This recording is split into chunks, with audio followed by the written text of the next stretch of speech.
नमस्कार दोस्तों, स्वागत है आप सभी का आपके अपने YouTube चैनल नॉलेज पंडित पर। मैं इस वीडियो में आपके लिए करंट अफेयर्स के मोस्ट इंपॉर्टेंट 50 प्लस क्वेश्चंस लेकर आया हूं। एमसीक्यू पैटर्न में ये क्वेश्चंस लेटेस्ट एग्जाम पैटर्न को फॉलो करते हुए सेट किए गए हैं। अगर आपके करंट अफेयर्स अच्छी तरीके से तैयार हैं तो 50 प्लस इन करंट अफेयर्स में से मैक्सिमम अटैम्प्ट करिए आप, और जितने अटैम्प्ट आप कर पाते हैं उसमें से कितने सही हैं, इससे आपको आपकी तैयारी पता चल जाएगी। आने वाले सभी प्रतियोगी परीक्षाओं के लिए इंपॉर्टेंट क्वेश्चंस हैं, अपने दोस्तों के साथ भी ज़रूर शेयर करिएगा। चलिए, सबसे पहले तो मैं आपको बता दूं, अगर आप हमारे चैनल पर नए हैं तो हमारे चैनल को सब्सक्राइब करके बेल आइकन ऑन कर लीजिएगा, जिससे रोज़ के वीडियोस के नोटिफिकेशन आपको टाइम टू टाइम मिल सके। वीडियो अच्छा लगे तो लाइक ज़रूर करें, और अगर आप किसी ग्रुप में जुड़े हैं तो अपने दोस्तों को भी ये क्वेश्चन वीडियो ज़रूर शेयर करें। शुरू करते हैं वीडियो। सबसे पहला प्रश्न है, किस देश ने अंतर्राष्ट्रीय सौर गठबंधन फ्रेमवर्क समझौते पर हस्ताक्षर किया है? तो कांगो गणराज्य ने अंतर्राष्ट्रीय सौर गठबंधन फ्रेमवर्क समझौते पर हस्ताक्षर किया है। मार्च 2023 तक डिजी यात्रा सुविधा देश के और कितने एयरपोर्ट पर लागू होगी?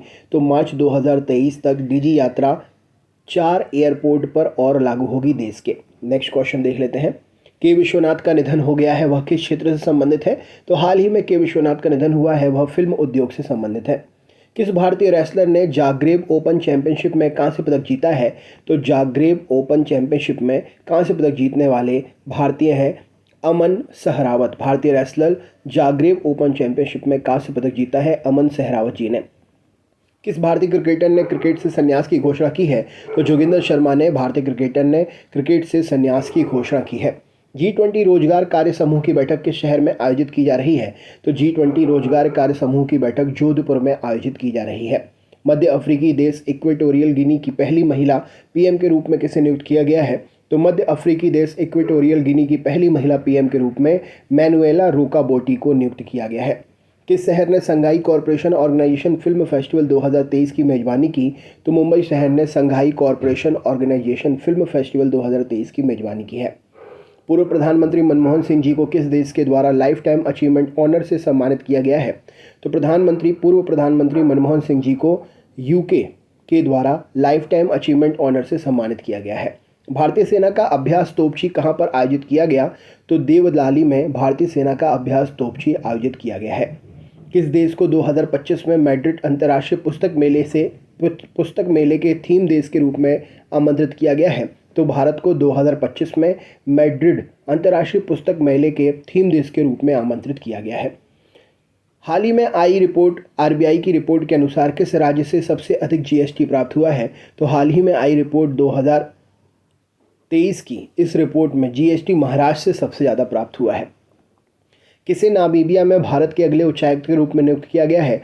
तो एम सुब्बा रायडू को नामीबिया में भारत के अगले उच्चायुक्त के रूप में नियुक्त किया गया है।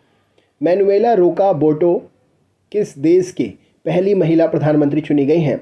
तो इक्वेटोरियल गिनी की मैनुएला रोकाबोटे पहली महिला प्रधानमंत्री चुनी गई हैं। किसने मॉर्गन स्टैनली ने किसे भारत के लिए कंट्री हेड नियुक्त किया है? तो हाल ही में मॉर्गन स्टैनली ने अरुण कोहली को भारत के लिए कंट्री हेड नियुक्त किया है। एशिया का पहला फ्लोटिंग फेस्टिवल कहां पर शुरू हुआ? तो मंदसौर में एशिया का पहला फ्लोटिंग फेस्टिवल शुरू हुआ है। किस राज्य के मुख्यमंत्री ने लड़कियों के लिए आरोहिणी पहल परीक्षण कार्यक्रम पहल शुरू की है? तो उत्तर प्रदेश राज्य के मुख्यमंत्री ने लड़कियों के लिए आरोहिणी पहल प्रशिक्षण कार्यक्रम शुरू किया है। किसने नई दिल्ली में भारत भ्रमण वर्ष 2023 पहल की शुरुआत की? तो जी किशन रेड्डी जी ने नई दिल्ली में भारत भ्रमण वर्ष 2023 पहल की शुरुआत की है। विश्व आर्द्रभूमि दिवस कब मनाया गया? तो 2 फरवरी को विश्व आर्द्रभूमि दिवस मनाया गया। अडानी ग्रुप ने किस देश में हाइफा बंदरगाह का अधिग्रहण किया है? तो इजराइल के हाइफा बंदरगाह का अडानी ग्रुप ने अधिग्रहण किया है। किसने बंगाल सब एरिया नए जनरल ऑफिसर कमांडिंग के रूप में कार्यभार संभाला है? तो हाल ही में एच धर्मराजन जी ने बंगाल सब एरिया नए जनरल ऑफिसर कमांडिंग के रूप में कार्यभार संभाला है। सेमीकंडक्टर उद्योग में सहयोग को बढ़ावा देने के लिए भारत किस देश के साथ टास्क फोर्स बनाने पर सहमत हुआ है? तो भारत अमेरिका के साथ में सेमीकंडक्टर उद्योग में सहयोग को बढ़ावा देने के लिए टास्क फोर्स बनाने को सहमत हुआ है। G20 international financial architecture working group की 2 दिवसीय बैठक कहां संपन्न हुई है? तो चंडीगढ़ में G20 international financial architecture working group की 2 दिवसीय बैठक संपन्न की गई। प्रजनेश गुणेश्वर ने कहां ITF पुरुष टेनिस टूर्नामेंट का फाइनल जीता है? तो प्रजनेश गुणेश्वरन ने कुवैत में ITF पुरुष टेनिस टूर्नामेंट का फाइनल जीता है?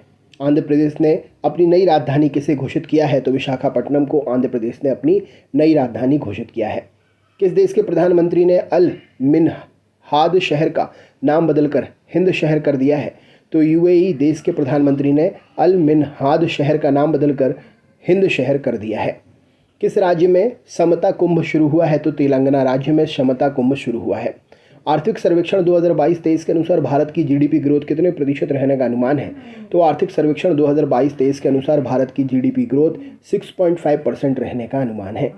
किस देश की पुरुष हॉकी टीम के मुख्य कोच ग्राहम रीड ने इस्तीफा दे दिया है? तो भारत के पुरुष हॉकी टीम के मुख्य कोच ग्राहम रीड ने इस्तीफा दे दिया है। किसने the poverty of political economy नामक नई किताब लिखी है? तो मेघनाद देसाई ने the poverty of political economy नामक नई किताब लिखी है। शांति भूषण जी का हाल ही में निधन हुआ है, वे कौन थे? तो शांति भूषण जी का हाल ही में निधन हुआ प्रसिद्ध वकील थे। G20 साइंस 20 स्थापना बैठक का आयोजन कहाँ किया गया है? तो हाल ही में G20 साइंस 20 स्थापना बैठक का आयोजन पौंडीचेरी में किया गया है। किसने 46th अंतर्राष्ट्रीय कोलकाता पुस्तक मेले का उद्घाटन किया है? तो ममता बनर्जी जी ने 46वें अंतर्राष्ट्रीय कोलकाता पुस्तक मेले का उद्घाटन किया है। भारतीय तटरक्षक बल ने अपना 47वां स्थापना दिवस कब मनाया? तो 1 फरवरी को भारतीय तटरक्षक बल ने अपना 47वां स्थापना दिवस मनाया है। ताड़ के तेल की खेती के लिए किस राज्य की सरकार ने पतंजलि फूड्स के साथ में समझौता किया है? तो नागालैंड राज्य सरकार ने ताड़ के तेल की खेती के लिए पतंजलि फूड्स के साथ में समझौता किया है। हाल ही में यूनिलीवर के नए CEO कौन बने हैं? तो हेन शूमाकर यूनिलीवर के नए CEO बने हैं। रिलायंस रिटेल ने किस देश के बिस्किट निर्माता मालीवान के साथ समझौता किया है? तो श्रीलंका के बिस्किट निर्माता मालीवान के साथ रिलायंस रिटेल ने समझौता किया है। किस भारतीय खिलाड़ी ने अंतर्राष्ट्रीय क्रिकेट से संन्यास की घोषणा की है? तो मुरली विजय ने भारतीय खिलाड़ी हैं अंतर्राष्ट्रीय क्रिकेट से संन्यास की घोषणा की है। बायो एशिया 2023 के लिए भागीदार देश के रूप में नामित किसे किया गया है? तो हाल ही में बायो एशिया 2023 के लिए भागीदार देश के रूप में UK को नामित किया गया है। किसने टाटा स्टील मास्टर्स 2023 का पुरस्कार जीता है? तो हाल ही में टाटा स्टील मास्टर्स 2023 का पुरस्कार अनीश गिरी ने जीता है। भारतीय वायुसेना के नए उप प्रमुख कौन नियुक्त हुए हैं? तो अमनप्रीत सिंह भारतीय वायुसेना के नए उप प्रमुख नियुक्त हुए हैं। किस राज्य में G20 रोजगार कार्य समूह की पहली बैठक आयोजित की जाएगी? तो राजस्थान राज्य में G20 रोजगार कार्य समूह की पहली बैठक आयोजित की जाएगी। प्यूमा इंडिया ने किसे अपना ब्रांड एम्बेसडर बनाया है? तो हरमनप्रीत कौर को प्यूमा इंडिया ने अपना ब्रांड एम्बेसडर बनाया है। 74वें गणतंत्र दिवस परेड में किस राज्य की झांकी ने पहला पुरस्कार जीता? तो 74वें गणतंत्र दिवस की परेड में उत्तराखंड राज्य की झांकी ने पहला पुरस्कार जीता है। गुजरात मैरीटाइम क्लस्टर के पहले CEO कौन नियुक्त हुए हैं? तो गुजरात मैरीटाइम क्लस्टर के पहले CEO माघवेंद्र सिंह जी नियुक्त हुए हैं। लिसा लॉरेंग का निधन हुआ है, वे कौन थी? तो लिसा लॉरेंग का हाल ही में निधन हुआ है, यह एक प्रसिद्ध अभिनेत्री थी। किस राज्य के मुख्यमंत्री ने लाडली बहना योजना की घोषणा की है? तो मध्य प्रदेश राज्य के मुख्यमंत्री ने लाडली बहना योजना की घोषणा की है। किसने भारत के पहले मॉडल G20 शिखर सम्मेलन का उद्घाटन किया? तो अमिताभ कांत ने भारत के पहले मॉडल G20 शिखर सम्मेलन का उद्घाटन किया है। किस राज्य की सरकार ने the vision for all school I health कार्यक्रम शुरू किया है? तो गोवा राज्य सरकार ने the vision for all school I health कार्यक्रम शुरू किया है। किस राज्य की हर गांव हरियाली पहल ने 90 लाख पौधे लगाने का रिकॉर्ड लगाया है? तो जम्मू कश्मीर राज्य की हर गांव हरियाली पहल ने 90 लाख पौधे लगाने का रिकॉर्ड बनाया है। किसे भारत का अगला औषधि महानियंत्रक बनाने की सिफारिश की गई है? तो राजीव सिंह रघुवंशी को भारत का अगला औषधि महानियंत्रक बनाने की सिफारिश की गई है। किसने Shane Warne men's test player of the year पुरस्कार जीता है? तो Shane Warne men's test player of the year का पुरस्कार उस्मान ख्वाजा ने जीता है। तो दोस्तों ये थे आपके आज के करंट अफेयर्स के क्वेश्चंस का वीडियो। कैसा लगा वीडियो कमेंट करके ज़रूर बताएं। अगर आप हमारे चैनल पर नए हैं सब्सक्राइब करें। अधिक जानकारी के लिए डिस्क्रिप्शन चेक करें और अपने दोस्तों के साथ में ये वीडियो ज़रूर शेयर करें। मिलते हैं नेक्स्ट वीडियो में। हमारे चैनल पर नए हैं तो सब्सक्राइब ज़रूर कर लीजिएगा, जिससे रोज़ के वीडियोज़ के नोटिफिकेशन आपको मिल सकें। बहुत बहुत धन्यवाद।